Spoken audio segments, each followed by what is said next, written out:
তেলটা গরম হয়েছে, এবার আলুটা একটু ভেজে নিচ্ছি। আলুটা লাল লাল হয়ে যাচ্ছে। এখন আলুটা একটু নেড়ে দিয়ে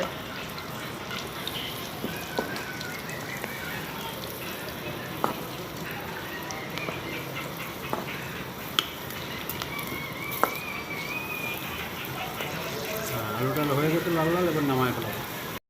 এবার এর ভিতরে কেটে রাখা পেঁয়াজটা দিয়ে দিচ্ছি।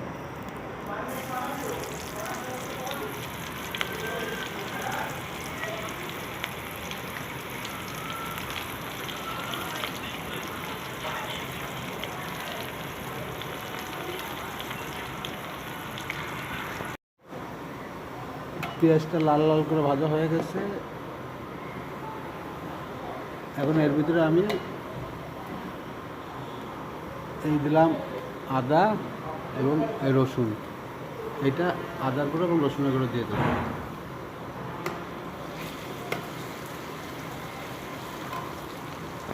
রসুন, আদা, পেঁয়াজ ভাজা হয়ে গেছে। এবার আমি বেটে রাখা মশলাগুলি সব দিয়ে দেবো।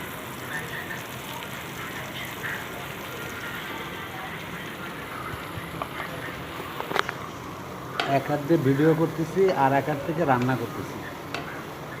এখানে এবার আমি পরিমাণ মতো লবণ দিয়ে দেবো।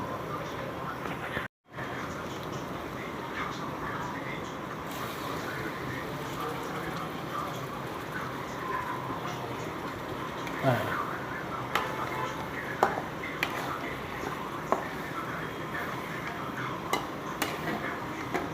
এবার মাংসটাকে আমি ভালো করে কষায় নেব। মাংসটা কষানো হয়ে গেছে, তেল ছেড়ে দিচ্ছে। এখন আমি পরিমাণ মতো জল দিয়ে 20 মিনিট গেলাম। দেখেন কালারটা কি সুন্দর হয়েছে, মনে হচ্ছে মাংস হয়ে গেছে। কষানো তো এরকম, আপনার মাংস যত কষাবেন তত মাংসর টেস্ট লাগবে। আর যখনই তেলটা ছেড়ে দেবে দেখবেন, আজকে তো সামান্য পরিমাণে মশলা দিচ্ছে, অল্প অল্প, যেখানে খাইতে টেস্ট হয়।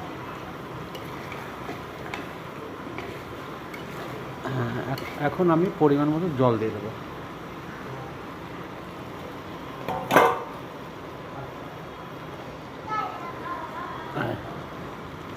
আমি জলটা দিয়ে দিলাম।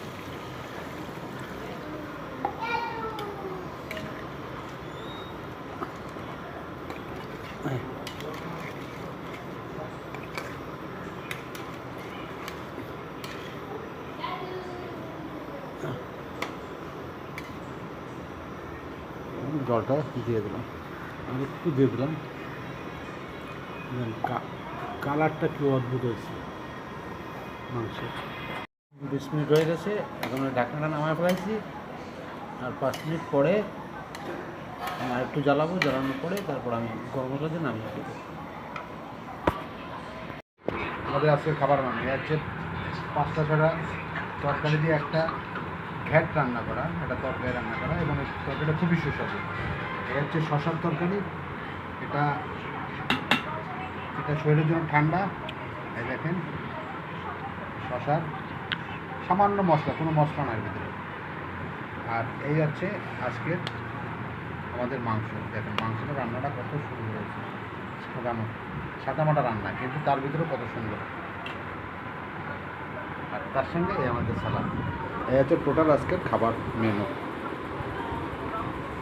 দোয়া করবেন আমাদের জন্য, যাতে আমরা প্রতিদিন নিত্য নতুন এই ভিডিও আপনাদের কাছে পাঠাতে পারি, যাতে আপনারা দেখতে পারেন একটা ছেলে বাইরে আসলে তার কতটা কষ্ট করতে হয়।